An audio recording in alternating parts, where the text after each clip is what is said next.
Hello, hello, hello. Welcome back. Welcome back, St. Louis and everyone around the world. I know the world is watching. I see you, Moscow, Russia. They're like our number one listeners right now. Really? Yeah. Wow. Welcome back to Audio Inc., your source for everything local. Local music, news, entertainment, restaurants, tattoo artists, all the good stuff. Maybe some, cam girls every now and then. We get a little spicy. It's fine. Let me know when that show is. It's fine. I'm Kara the Lesbian. Today's guest is Chris Frank, also known as Hoss. Yes. He was here last week also. So nice. He came back twice. Just been hanging around the building for the last 7 days. I got nowhere else to go. It's big enough. Yeah. For sure. Real. First time when I came here last week, I pulled up and just thought, this is clearly the wrong place. It looked very I expected to knock on the door and people in black suits to come out and ask me for some sort of authentication card. We got a whole gate out there that opens for you. And there's nice leather couches in the fucking lobby and shit. Wild. This is fancy. So we are coming off the heels of Thanksgiving, and happy Thanksgiving to everyone that listens, that celebrates Thanksgiving. I am coming off the heels of the worst hangover I've ever had in my entire life. Was it a party hangover, or was it I have to deal with my family hangover? No, so not really. So I actually had to work yesterday at Hot Shots. And, Hot Shots was open yesterday? We're open every day of the year. Every single day of the year. But yeah, we opened at 5:00. But the girls have to sign up for at least 2 holidays to work just so it's fair. So I always sign up for Thanksgiving Day and Christmas Day because my side of the family doesn't celebrate. But Jules' side, we had hers super early because half of them were going to be in Thailand for Thanksgiving. So, whoa. Yeah, well, our uncle's wife is married to a woman from Thailand. So they all went there for the holidays, which I don't blame them. If I could get the fuck out of town for the holidays, I would too. Absolutely. Jesus. So no, I signed up and I made a whole spread. Jules helped me a lot. We made turkey that I get from Popeyes every year. I've never done the Popeyes turkey, but everyone loves it. It is fucking worth it. Yeah? You do it. You buy it and it's huge, you know? And it's already cooked. It's pre-seasoned. All you got to do is thaw it out and stick it in the oven for an hour and a half. Oh, really? Nice. Oh, it's I need to do that. So good. It is I hate this word, but it is the most... Yeah, you're going to use the M word. You can. Moist? Yeah. It's that... Yeah. It's so fucking good. I feel like if you squeezed it, as a whole turkey, it would just... Yeah. Waterfalls would come out of it. Yeah. Like the girls that used to come into Thom and Jeff show, you know? Yes. You didn't even have to squeeze them most of the time. How was your Thanksgiving? You do anything fun? It was low-key. I stuck around Mom. This was the first year without Dad. Oh, that's right. So I just wanted to stick close to her and make sure everything was cool. And yeah. with it being the two of us, it was honestly just another Thursday with slightly fancier food. Yeah. We made a small turkey. So it was just you and her? Yeah, just me and her. Oh, I love that. Yeah. And then she was asleep on the couch by 4. I watched football. Jealous. Yeah. I was, oh my God, excuse me. Jesus. Nice. That was a good one, though. I'm drinking this sparkling water stuff, so it's carbonated, I guess. It's a little, whatever. All right. But yeah, I swear on Wednesday, I worked all day, and then I texted Jules, and I was like, well, a lot of the regulars are here, and they're going out for Thanksgiving, whatever. So right on. We stayed up at work, and I had a lot to drink. Right on. It was a lot. And then 3:30 in the morning rolled around, and I was like, oh shit, I have to work tomorrow, and I also have to get up and make an entire fucking Thanksgiving for work. So I guess it's safe to say that you do celebrate Thanksgiving. Usually I don't. No? Okay, so Wednesday I went to work in my entire uniform, the referee shirt, the little shorts, and all I had was sweatpants over it. Right. And so my boss sent me to Aldi earlier that morning. I bought a couple onesies from there. So when we decided to stay, I was like, well, fuck this. I'm not wearing my uniform all night. So I just sat and drank in my onesie all night long at Hot Shots. As you should. Just what the fuck, man. And then so I wake up on Thursday and I was like, oh my God. So I start throwing up around I don't know, 2, 3 o'clock. Hop in the shower, throw up in the shower, whatever. Get behind the bar, and it was like, as soon as I clocked in, I was in the bathroom every 3 minutes. Oh. I was trying to take sips of water. My eyes were bloodshot out of my head. My customers were all like, "Are you okay?" No. I was no. I mean, I look cute, but I am not okay. That should have been the real title of the Britney Spears book, by the way. Dude. I look cute, but I am It not was okay. so bad. So one of the girls finally took over for me that was working on the floor, and I left. I left that bitch at 8:30. Good for you. I went home. I went to bed. I was like, damn. I felt so bad too because I made this whole post on Facebook saying I was going to bring food and let's party. And then Nope. Jules was with me yesterday too up at work, and I made her a shot, and she was like, just take a sip, you'll be fine, hair of the dog. So I did, and no, Jesus Christ, I haven't done Skanksgiving in a long time aside from last year. There's a band that I manage they're from St. Louis.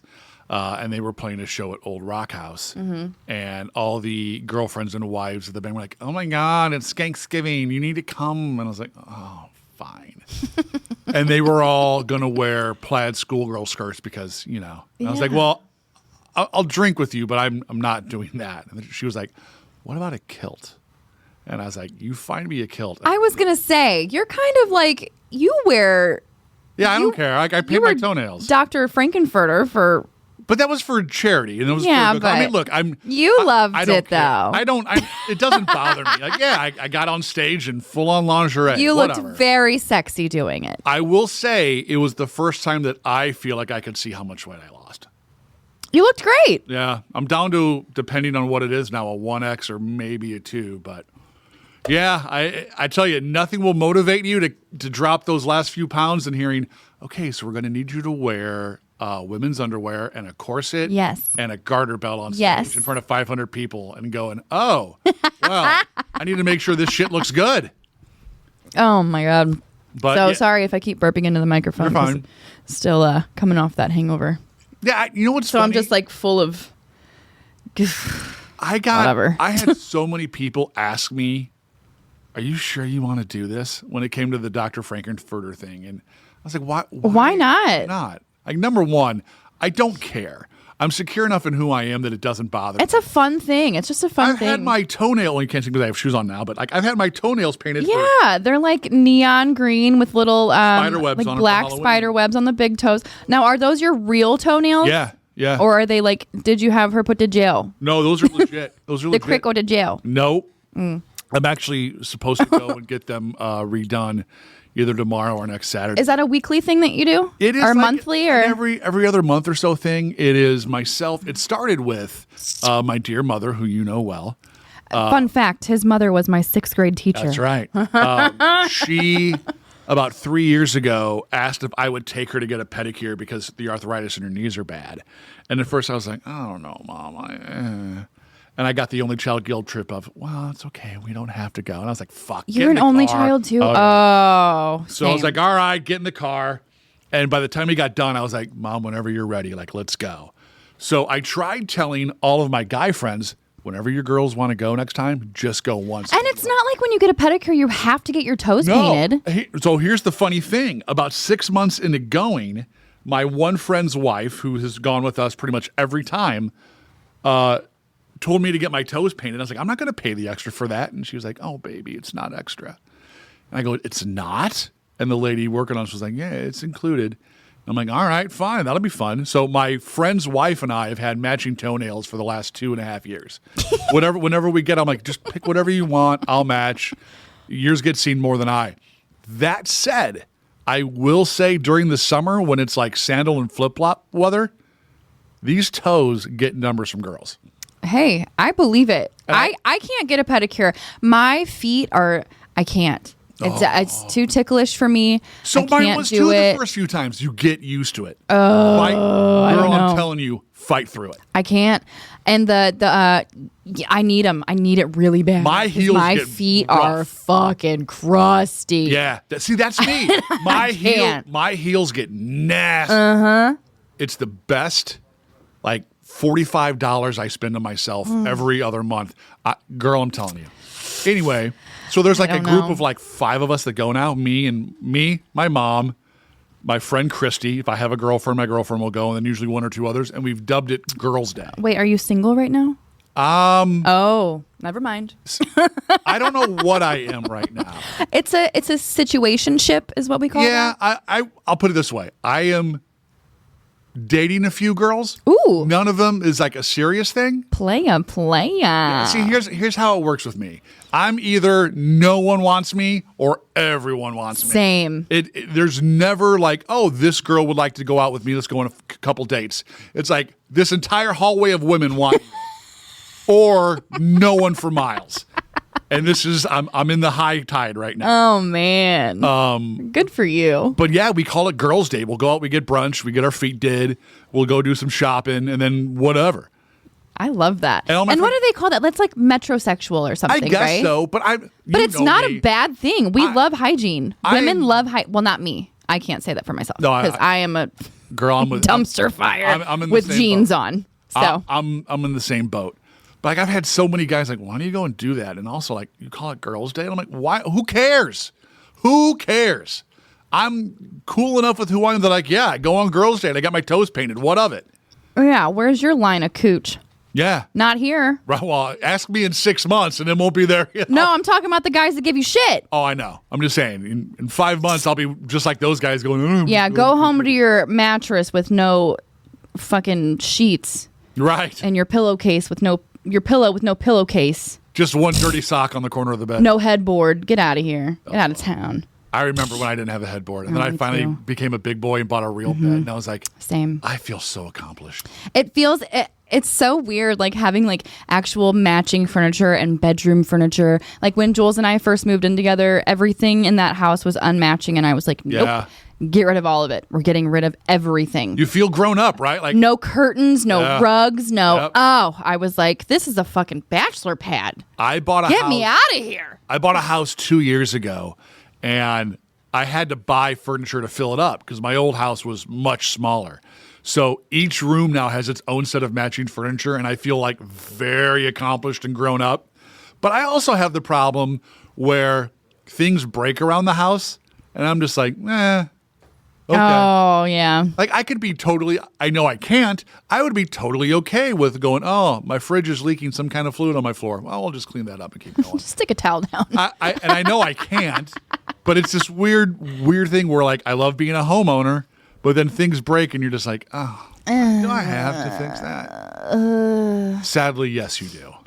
Post on Facebook. Does anyone that I know want to come do this for free? Look, I have... I'll take you to get a pedicure. I would. Without naming names, I have a friend who is notorious for can someone bring me Arby's? Oh. Stop. Get your own. Yeah, it's actually DoorDash could do that. Yeah, they really could. They could. Yeah. I mean, we all know the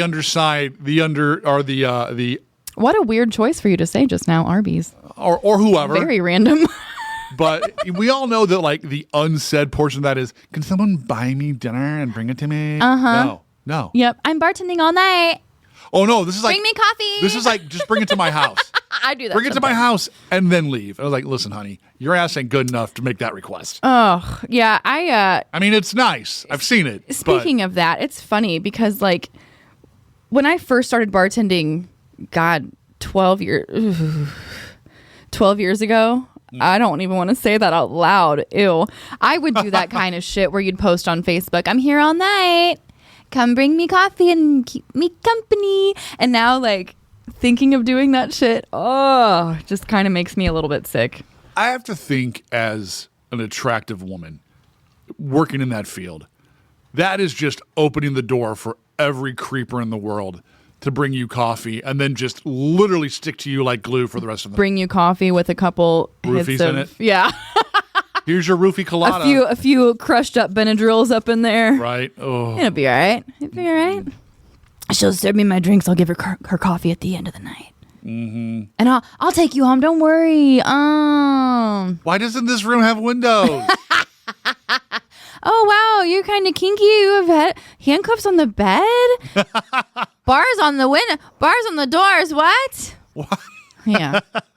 Oh, where am I? I couldn't go through life as an attractive girl. I couldn't. It just, the amount of creepers that I've seen hit on girls, and I know that is a fraction, man. Not even an attractive girl, just a woman in general.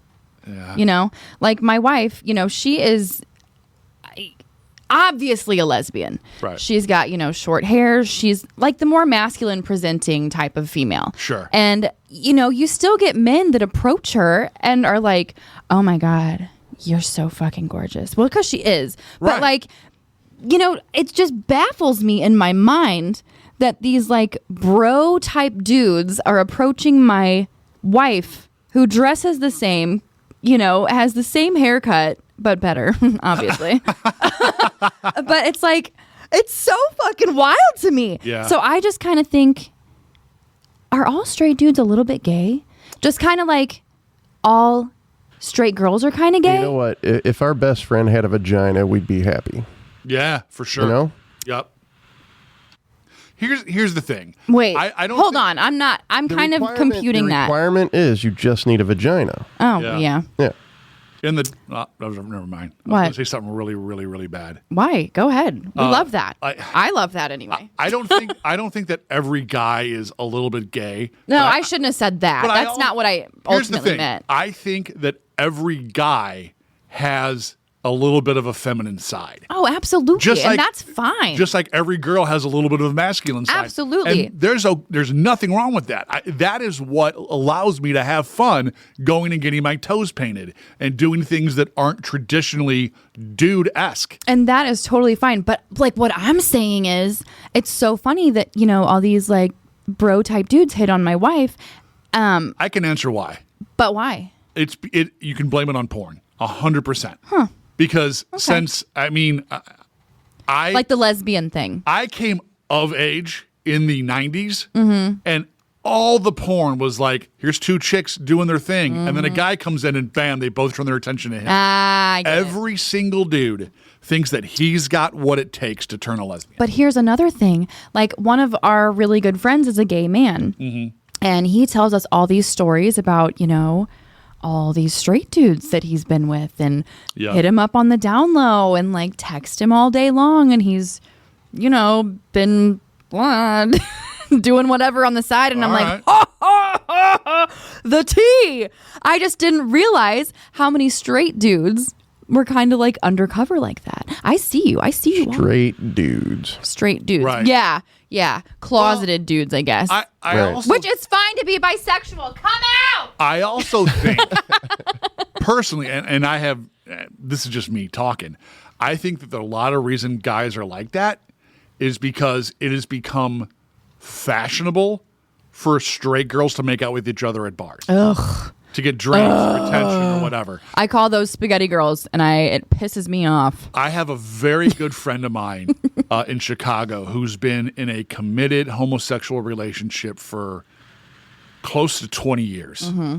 And we were out at a show one night, and there were two girls clearly making out just to get the attention of guys and drinks. And obviously, all the guys around were cheering and things like that. And I just looked at him and I said, it's got to be infuriating for you that this can happen at a bar It is. and it gets cheered and applauded. But if you, who have been in a committed relationship with the same guy, walk down the street holding hands, you're going to get looked at like you have leprosy. Yeah. And he just kind of shrugged his shoulders like, oh, it is what it is. But I think because it's become so okay for girls to do that, there are probably guys now who are thinking, well, I don't know, maybe I want to try. I have watched girls make out at the bar, like with their boyfriends watching or whatever. And it's like, they're going at it so hard, like they forgot how to make out with people. Yeah. And they're like going at it so hard that they like clink their teeth together. And it's like, I'm surprised you came out with all your teeth just then. I don't even know how the fuck we just got on this subject. Whatever. But we are off the rails. I just want to talk a little bit about what you do Sure. in St. Louis, because you work at Keishi I do. in the morning. So you get up very early. I do. You're Thank God for the an holiday early weekend. riser. Well, you go back, what, Monday, right? No, we're off Monday. I'll be back Tuesday. Ooh, damn. I should have been off Wednesday, but the person who was going to fill in for us got COVID. So I drew the short straw and I let AD take the day off because his mom's in town. I'll do it. What a nice guy. Yeah. So you're on the morning show with AD. Is it just you two? It's the two of us, and then we have a producer, Jenna, who is finishing up college, and she's kind of our answers the phones, traffic and weather girl. Oh, traffic and weather girl. Got it. Okay. So she's kind of what you were with Thom and Jeff way back when. A little bit. Intern-ish, not really. No, she gets paid, which is awesome. Oh, that's nice. I did not. I dressed up in stupid costumes and ran around the city doing dumb shit for free in the hopes of someday getting a job. That's like all I did too. And look, here I am still kind of doing it. Yep. I was going to say, it sounds like you started a podcast.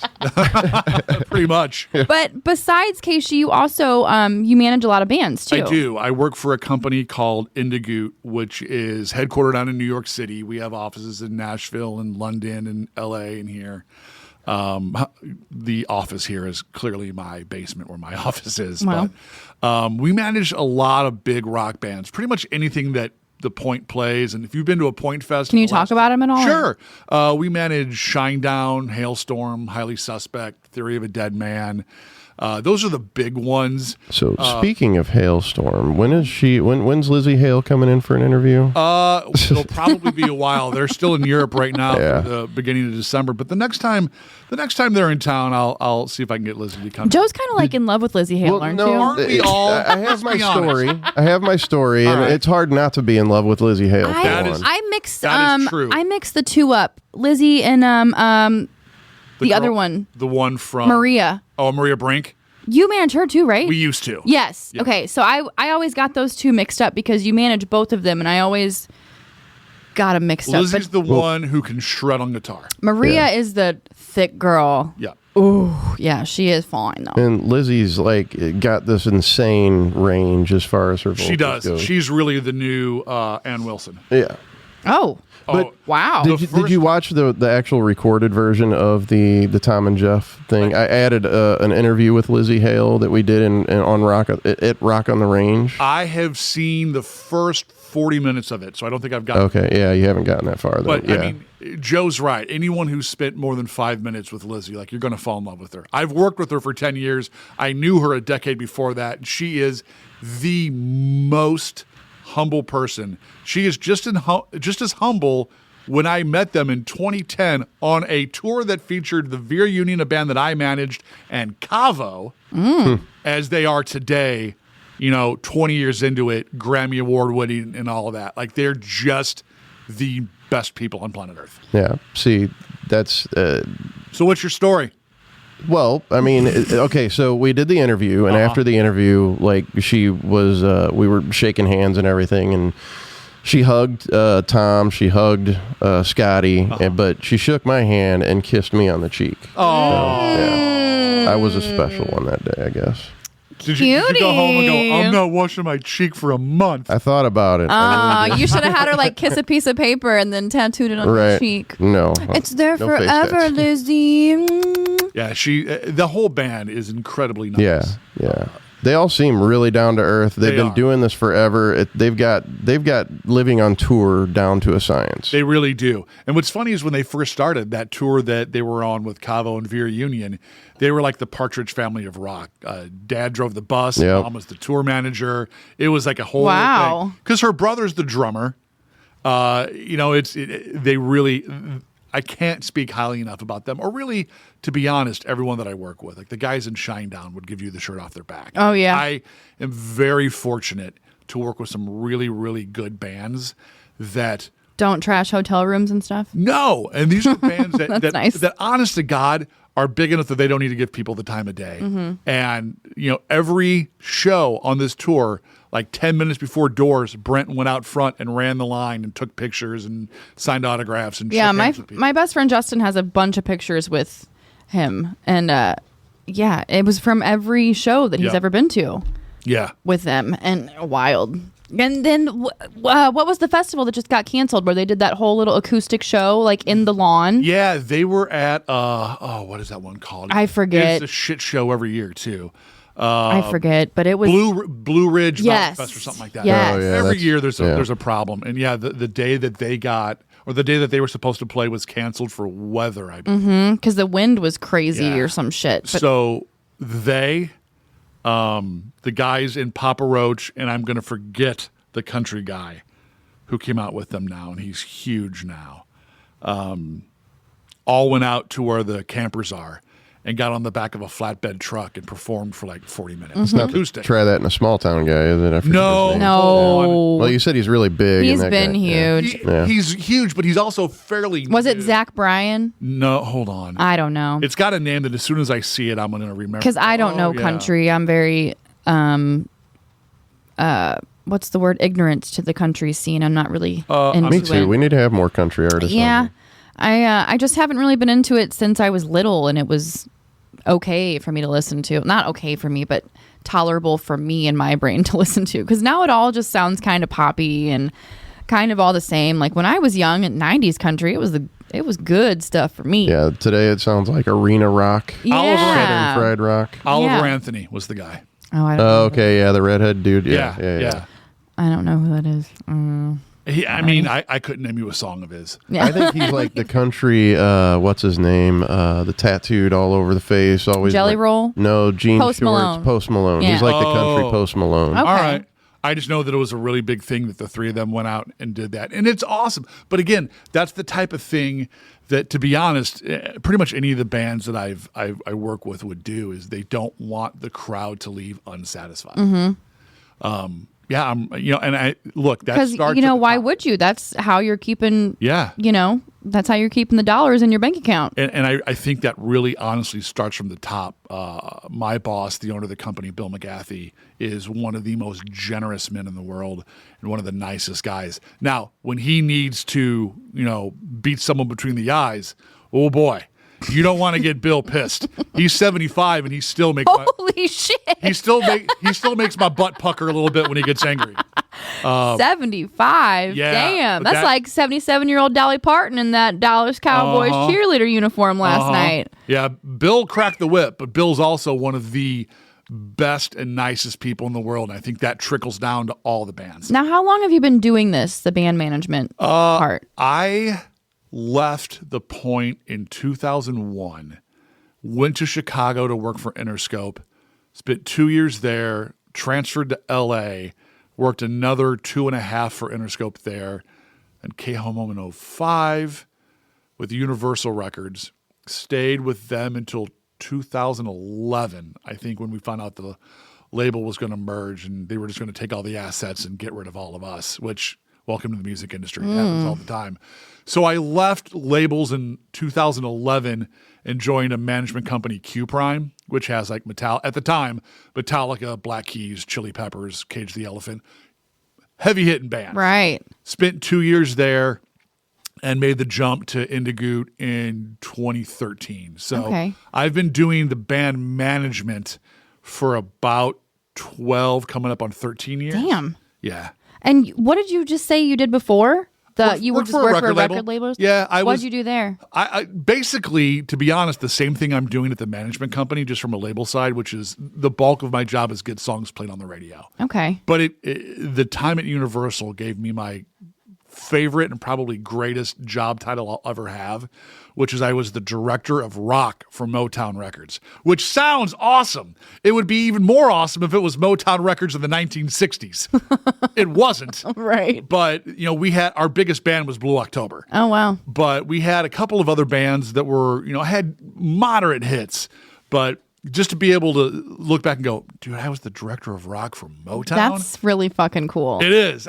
Again, it's a good 60 years after. It would have been really cool, but it's still cool to have on a record. How do you just get into that kind of thing? Did you I was really lucky. I mean, did you was that something that you just aspired to do, was No. work for record labels, or did you just jump into it one day? So what's funny is when I was in high school, I took a chapter in advanced speech comp on radio.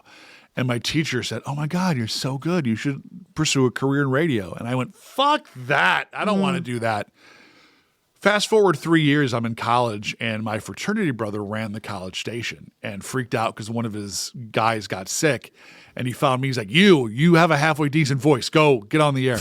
Okay. And I caught the bug. Transferred home. I told at the time Tracy Wild that if she gave me the request of the day, I would bring her a full sheet cake to Point Fest. She did, so I did.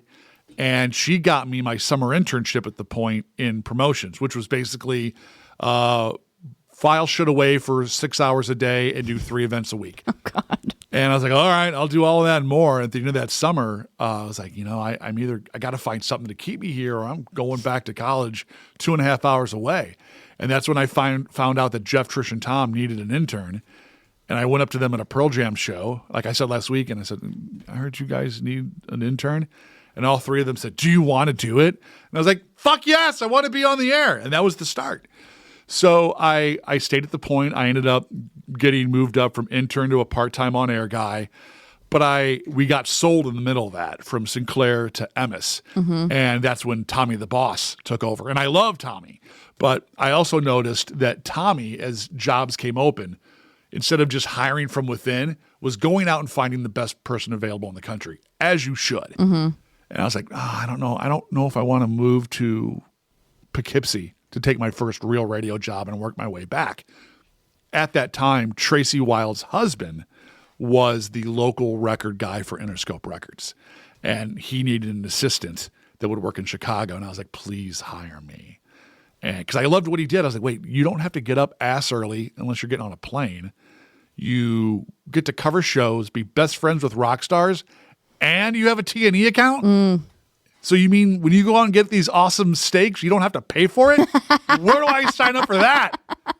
And so that's what I did. And I came home. My goal was to, be a rep. I was very lucky that a job in the Midwest opened up. And that, just to be honest, when you do what I do, your main goal is to get to one of the coasts. Either get back to LA where I was living or out to New York. And so I begged to be the Midwest rep. Universal Records was hiring someone, and they wanted me out of Minneapolis because there's a branch there, because there's Best Buy's based out of there, and Target's there, and a lot of the places that buy music for stores are there. So there's a big distribution hub there. Okay. And I had said, if you let me move to St. Louis, I'll say F off to these other 4 labels that were recruiting me. And she did, and I moved home the next week. And I loved it. It was great. I knock on wood, largely because Tommy and I have become so close. Tommy was my boss at one time, and now I work him on records. I've never had to leave the Midwest. That's nice. There was one point where when I left Universal, the guy who was hiring me, he was like, well, we want you to move to Texas, and we want you to take, it was like a significant pay cut, like a $45,000 pay cut. Mm-mm. And I just told him, I said, hey, man, I own a house that I owe more than it's worth right now. So I can either move to Dallas for what I'm making now, and you can buy my house and sell it, or I could take that pay cut and stay in St. Louis. Well, I'm here right now, right. So you know how that turned out. And then, when Bill hired me, he said, you stay in St. Louis. Because rock records largely break from the Midwest out to the coasts. Alternative record, a true alternative record from the coast in, because that's where all the cool kids are. But rock records usually break out of, the Oklahomas and Missouris, and Chicago is a big one, Minneapolis is a big one, and then they'll spread out to the coast, Dallas. So being that is what I know best, my counterpart works in Nashville, I'm in St. Louis. We have a guy in LA just so he can cover that half of the country. Mm-hmm. But a lot of what we do breaks out of the Midwest, so it's worked out really well. I have always been so kind of intrigued on what you do, because I don't know. I mean, me doing what I'm doing, like, I don't know shit about the music industry. Like, there are so many moving parts to it that nobody knows about. Like, we hear the song on the radio. We hear the people talking on the radio. Like, people don't know... there's buttons to be pushing, and there's, there's cued songs that have to go here, and there's, commercials that have to go here at this time. And, but like, as a band manager, mm-hmm. like, what I don't know how to ask this question. Like, what is it that I do for the band? Yes. Like, do you have to go on tours with them? Do you have to be have to be on every show with them? Like, no. What do you do to promote their new album? So like, is that a big part of your job? Oh, I have hands in all of that. Right. Most bands have a tour manager who will be on the road with them, who's basically their babysitter. They are in charge of advancing. Okay, so the shows you are not a tour manager. No. You manage the tour manager. I manage the band, and the band will hire a tour manager. Gotcha. Okay. The tour manager does everything from doing the day sheet that says, okay, today we are in this city. Here's what we have listed. I've seen one of those. Load in, 8 a.m., Yes. lunch, noon, sound check, all this. Right. That's what a tour manager does. And that is, you are on the road with the band. But you are like their babysitter, right? As a tour manager, you have to make sure they're all corralled at one time and you're the point on the bus at this time. Yep. Okay, got it. It's herding kittens. A lot of what I do. So I personally am the manager for a band called Hounds. They're there's one of the smaller bands on our management roster. They're based out of St. Louis. Speaking of, we'd like to have them on the show as well. Mm-hmm. Yeah, we can make that happen easily. Sweet. They should, knock on wood, have some new music coming soon. But I have my hand in everything from dealing with the record labels to make sure that we're setting release schedules, both for singles and albums, getting tour support, which is the label kicking in money to keep the band on the road. Mm-hmm.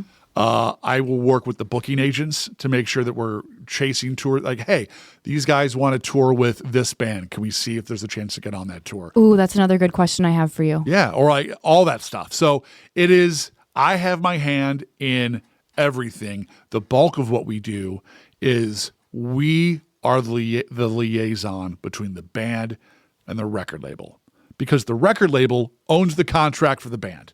The band can't quit the label. Okay. But the band hires management. Okay. If they don't like what we're doing, they can fire us. Okay. So it is. What do you mean by what you're doing? If they don't like how we're managing them, if they think that we're doing something that's not working for them, they can tell us to piss off and go hire a new manager. Okay. So I always say it like this. If you're a band and you're signed to Joe Pro's record label, yes, but I manage you. I am. I have a scat label. If Joe tells you, Kara, I need you to be in Sheboygan, Wisconsin Wednesday, you have to be there. Okay. Now, odds are he and I have talked beforehand about this, because if I tell you, hey, man, I need you to be in Sheboygan on Wednesday, you can come back to me and go, I don't want to do that. Why am I going? Now, you have to trust that I have your best interest in heart on why you're going. Okay. But you can tell me no. You can't really tell him no. Or if you do tell him no, he's going to come to me and go, what the fuck's up? You can't tell me no, Kara. Joe's out there going, yeah, you can't. If you tell Joe no, he's going to come to me and go, hey, get your fucking artist in line. That's What's his wrong? new name. Joe No, not Joe Pro anymore. Joe No. Yeah, okay. That makes a lot more sense to me now. Yeah. Because that's always been something that I've wondered about. Manager. Like, a lot of actors and actresses have managers or artists or whatever. It's the same thing. Okay, here's another one I had in the arsenal for you that I'm glad that you said something about. So a band is going on tour. Let's say Shinedown's going on tour. Mm-hmm. Now, do they get to pick who tours with them? Yes. Or is it just something that managers get together and collaborate on? Whoever is the headliner of the tour has final say. Okay. So if the headliner of the tour likes such and such band that they saw wherever at some little bar, they can just pick them to go on tour with 100%. And I'll give you a great example of it where at the time everyone thought he was nuts and it turned out to be the biggest thing in the world. 2 years ago, Brent Smith came to us and he says, hey, I'm taking this guy out on the road with us. His name's Jelly Roll. Oh, wow. And everyone went, who? Why? What? It turned out Brent Smith was right. Wow. Because we locked in that tour before Jelly Roll blew up. By the end of that tour, I would say that they were on equal ground, if not, to be honest, Jelly Roll a little hotter than Shinedown. Wow. Just because he was getting played on multiple formats, country, alternative, rock. So would you say it's like Shinedown that got Jelly Roll big? I wouldn't say that. I mean, Jelly Roll got Jelly Roll big. Yeah. But Shinedown showcased them. Yeah. Right. Being able to have him on the road was a huge get at the time for Jelly Roll, but it also benefited Shinedown because it was that much easier to sell out those dates because you had two bands and people were like, oh, dude, I'm going to this. Okay. Yeah. So at the end of the day, the headliner picks who they want. Now, there's obviously times where managers or labels will be like, dude, I need you to do a solid. Can you please take this band out? And a lot of times, as long as it's not a total train wreck of a pairing, it'll happen. But at the end of the day, if the headliner doesn't want it, it ain't going to happen. Okay. So, I mean, I'm just speaking from my point of view as someone, and I'm sure maybe a lot of our listeners don't really know much about the industry either. Sure. But like for me, I don't know shit, but I've always been very curious about it. Yeah. So, okay. What about like on tours? So you have this massive, like US European tour. Yep. Do bands, I guess it's depending on the band, of course, but do they make significant profits from tours? I know you have to have like your crew and your whatever. I don't even know what goes on behind the scenes. That's not an easy yes or no. Should they make money on a tour? 100%. It's one of the few things left where artists will make money. Mm-hmm. That being said, the more money you're spending on a tour cuts into your profits. You look at a band like Shinedown. Now, what do you mean spending on a tour? I'll just use Shinedown because they're the biggest band we have. They have a ton of pyro. A ton. That's not cheap. Mm-hmm. They have a huge crew. And that's for every show. Right. Unless for some reason they're playing. What would you say ballpark a pyro? Like not just theirs, but like just throw out a number. Like how much do you think pyro would cost for an entire tour? For an entire tour? Mm-hmm. Oh, God. I mean, it's easy. Like millions? Easy 6 figures, maybe 7. Holy shit. Again, though, it depends on what you're using. Like Shinedown has fireworks and flames and all the bells and whistles. You look at a band like Guns N' Roses who tours, and they've got the same thing, but they've got it on damn near every song. What and about, then you have other bands that are, just here and there, put it in for spice. It what really about depends. like, I know I'm going off track here, but I'm so curious about all this shit. So like, Metallica just came to town. Oh, yeah. And they had the weird stages. Yep. Set up with the big like round. Man, they did that back in the 90s. My first I had never seen that. I've never seen anything like that before. But like, do they pay for new? Do they pay for that stage to get set up? Like, is that something that they designed and they paid for? They so then what happens with all of that shit when the tour's over? Goes into storage. And then what? Or it gets destroyed or reused, repurposed. It goes into storage or it gets sold to another band to use or whatever. Yep. So do you think they just brought all that shit back from the 90s? I mean, possibly. I'm sure maybe some of it. That's Here's wild. the thing, though. Tours that big have 2 rigs. So while we're in St. Louis watching the show that's been set up. 2 rigs. Semi-trucks? Well, what do you mean rigs? Full on like stages and everything. Okay. There's a whole nother crew who's in wherever the next city there is, setting that up. Oh. Because something that big doesn't get set up overnight. That is probably a multiple day So it's kind of like leapfrogs. Yep. Okay. Yes. Oh, wow. Like I know for a fact Metallica and Guns N' Roses both have 2 complete rigs, and they'll leapfrog. So they have double? Yes. Yep. But that's because that production is so entailed that you can't just take it up, play St. Louis, take it down, go to the next city, and put it up that morning. And who pays for that? The band or the label? Band. That's insane. The band pays for a lot. Yeah. It's all worked into the deal. At the end of the day, it's coming out of the band's profits. They may get, hey, you're getting, and I'm just going to throw a number out there that's arbitrary, $2 million a show. Mm-hmm. Sounds like a lot of money. And it is a lot of money. But every expense comes out of that $2 million. All your crew, your per diems, catering, lighting, stagehands, all of it comes out of that. That's insane. Yeah. That's so much. Yeah. The touring life is bonkers. One of the things that we did this year on the Shinedown run is we sold a VIP package. And the VIP package was a tour of backstage, which doesn't sound that exciting at first, but once you get to go on a tour or a tour of backstage for a giant tour like this and you see how many people it takes to build this and put it together and make the show go off, you get a whole new respect for it. I have a friend of mine who was hired by Live Nation to do social media for the Kiss run. Mm-hmm. Part of her payment was they gave her and her family each the $4,000 super deluxe VIP tickets, which is you get a sound check with the band. And then you talking about Kelly Mono? I am. Yeah. Yep. And then you get to do the full on backstage tour, just go on stage. Like she got to put the blood that Gene spits out of his mouth. She got to sample the blood. Yeah. Oh, like lovely. Not after it was in his mouth. Right. I mean, she might have said yes anyway. But, right.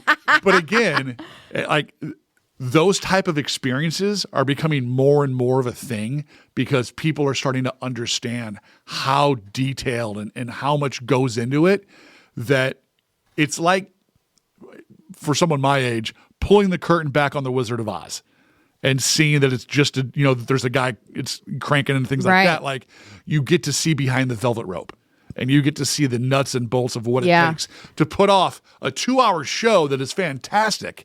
And you realize that it's more than just 4 guys on stage and 1 guy hitting buttons at a soundboard. Right. Like Shinedown has a guy who his job is the pyro guy. Yeah. It's his job to make sure that everything is where it's supposed to be, because one wrong step, and as we saw in the 90s with James Hetfield and Metallica, you get stuck in a plume of flame and you're done for 6 months. It's such a precision thing that there's a guy who this is your job. Your only job is you set up the pyro, you make sure it works correctly, and at the end of the night, you discard the stuff that can't be reused, and you load it up for the next show. And they have safety teams and a lot of... And they're all on their own buses? No. The crew may be. The guys what do you mean the crew? Like the roadies. The tour manager, their roadies and things like that. But for Shinedown... Okay, what is a roadie? Just their people crew who that travels with them. Yeah. Just like their friends or what? No, their pyro guy, the tour manager. Okay, that's what I meant. Their stage hands, their sound guy. Okay. But they have their own bus and they go... Yes. Shinedown employs, I think, 60 people on their tour. What? Yeah. And then all of their pay comes out of the band's pay. Yes. That's insane. Yeah. But that's, that's what it takes to put on a show of that size. That's insane. When you're a little local band, you may go to your friends and go, hey, I'll buy you a beer at the end of the night if you'll lug my amps on and off the stage. Oh, okay, that sounds fun. And that that's a job.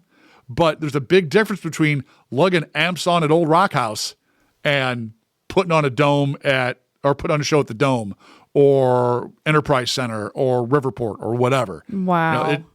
The phrase "it takes a village" really applies to rock shows. Yeah. Wow. So I got a quick question. I don't want to change the direction or anything. Sure. However, I'm really curious. Do you still get people? Do people still give you demo tapes? All the time. Really? All the time. People still actually hand you a CD, or do they hand you a flash drive? What do they hand you these days? I will get CDs. A lot of times, I'll get a business card that has a link to a SoundCloud or something like that.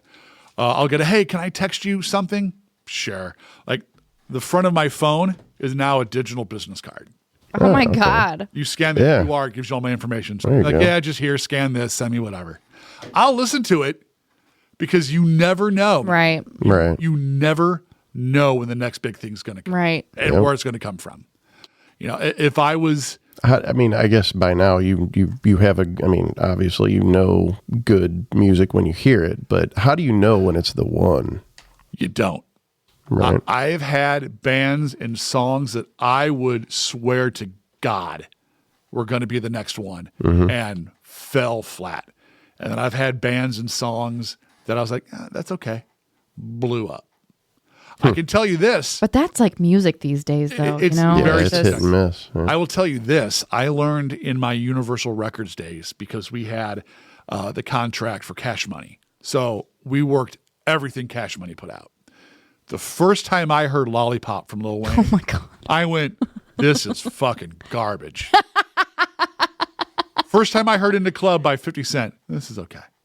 I do not have hip hop ears. me at either. all. Not even a little bit. Like, it's a good thing that I'm on the rock side of it. That one over there, my wife does, but I don't. I don't. I'm a rock side too. Every time that we had to work a Cash Money song and I thought it was good, it tanked.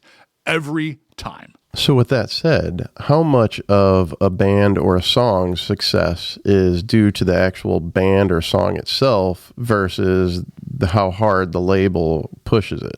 I mean, there's a correlation. I'm not going to sit here and go, oh yeah, you can throw money at it and it'll succeed. There was a day when you could. There was absolutely a day where if you had deep enough pockets, you could manufacture success. Nowadays, you can't. I've had songs that have stuck around forever and not gone anywhere, and then all of a sudden, they explode. And I've had songs that race up the chart and then 3 weeks later are dead. It's really subjective and weird. I'll go back to one of the first bands that I ever worked was a band called Hinder. Oh, yeah. I've heard some stories about these guys. Buddy, I could do a whole show. Right. They're my five. Well, we're here for a minute. They're my 5 little brothers, and I love them all. But What was the hairdo that they used to... oh, man. When I first started, Thom and Jeff Hinder followed me on Twitter, and I thought it was the coolest fucking thing in the world. Yeah. One of Jeff Burton's favorite stories, he made me tell it to everyone I met, involved Hinder. Really? Yeah. And it was around this time of year. It was a Thanksgiving show in Springfield. Did it have to do with fecal matter? No, it didn't. But do you know that story then? Which one, Right. sir? Okay. You can't start this and then not stop. I'm going to let him There take was this. there was a lot of poo. There was a lot of poo games. What? They're sick individuals. But they're great, but they are the closest that I will ever get to the decadence of like the 80s sex, drugs, and rock and roll. Like No shit. They lived it. They were like the Motley Crue of 100%. our day. There were so many times when I would Hinder of all bands. Oh, girl. That is so funny. Girl. That's like the one band I wouldn't. Coming from the lips of an angel. You have... Which I have to No tell you, idea. I do not respect that song whatsoever. Oh, no. but Same, but damn. Look, I have a 3 million sold plaque on my wall from that song. That's Wow. so crazy. 2 songs at rock radio, Get Stoned and Lips of an Angel, both peaked at number 2. I forgot about Number that 2, song. not even number 1. They crossed Lips of an Angel to number 1. And by the way, number 2 songs at rock, 250,000 records sold. I just don't. It goes number 1 at top 40, 3 million records. I just don't understand how a song that's about a guy who's Cheating? talking. Yeah, he's talking I to can the tell you woman why. that he's cheating with, I'll tell and you talking why. about Lips of an Angel while his actual men girlfriend's cheat. in the other room. Oh yeah, not it's just even men. that, Sure. Not even that deep.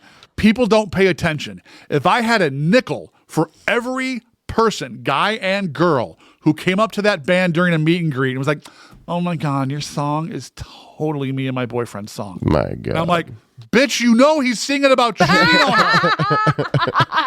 They don't.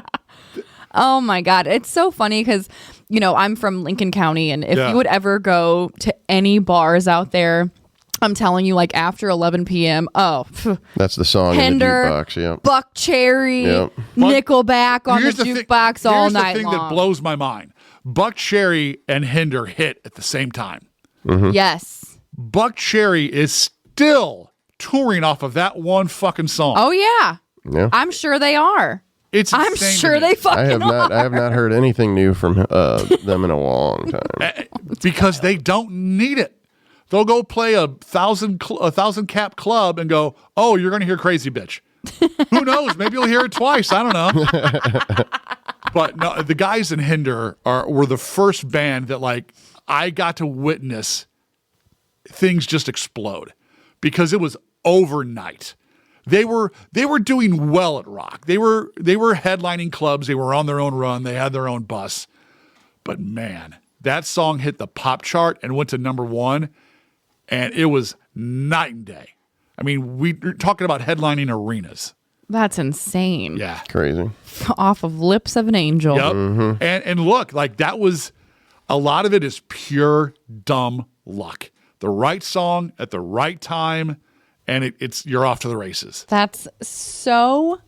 I mean, You clearly need I'm label still and like management to baffled support it. by the fact that they were like the band. You didn't of know bands. that? No, the band of all bands that like was crazy 80s rock and roll, crazy behind the scenes shit. Like Ozzy I can't Osbourne believe you didn't know snorting that. up his ants and stuff. Like it's crazy. That's insane. I'm trying to think of a good story that I can tell. Please do. Because I Make mean, it juicy. yeah. All right. I'll tell the Jeff story, but I'm going to leave the individual name out. No, we don't need any names. Yeah. For sure. So they played a show in Springfield, Missouri. I think it was the Black Friday after Thanksgiving, like 2007-ish. And they had gotten to a point where they had an ID reader to make sure that no one under 21 got on the bus. Okay. So there wasn't a lot to pick from that night. There was myself, a buddy of mine who drove down, who was a friend of mine in the band, 2 somewhat attractive girls, and 2 other girls. Wait, pause. They had a bouncer for the bus. Well, their tour manager. Pretty much. Their tour manager was scanning IDs, making sure they were over 21. How many people go on the bus to this band At the time, at the time? a lot. Like how many? Like 10, 15, 20? How many is a party? Yeah. How many can you fit on the bus? Right. I don't know. Never been on a tour bus. Yeah. Well, yeah, I have. But Yeah. I mean, I guess you could fit a lot of people in there. Yep. Yep. So it was a relatively early night. And so the band's like, all right, we're going to head home. Ladies get off the bus. My friend my friend gets off the bus. I say goodbye to the band. Back up like 5 minutes. Like 5 minutes before that, I see a member of the band take one of the 2 somewhat attractive girls back out of the front lounge, but they're gone for like 3 minutes. So I'm thinking, she must have had to use the bathroom. So we get off the bus. I say my goodbyes.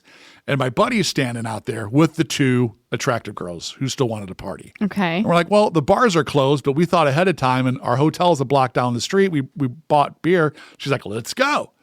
So we go back to the hotel room. My buddy, being the good wingman, takes the friend of the hot girl, and I end up on my bed with said hot girl. And we're making out, and things are fine, and I get her shirt off. And I'm going in like face first to the chest. And I get to like, if these are her tits, I'm like right here. And she says, I'm a tranny. Oh, no. She puts both hands on her face, like double face palms herself and goes, I can't believe I let him come on my tits. And I went, oh my God. What? And backed up. And I was like, you have got to go. And immediately grabbed my phone and texted my buddy. And I was like, hey, man, we got to work on our communications. Oh. So she was sloppy seconds. Oh, no, she was almost sloppy seconds. She was sloppy. Get the hell out. Oh, no. And you never know where she was before. Right. Oh, so you almost had a little salty snack to lick. Yeah. Oh. Oh, my God. And then I hit my friend, but I was like, really, dude? 3 minutes? That's all it took? 3 minutes? 3 pump chump. Cutie. Oh, my Oh.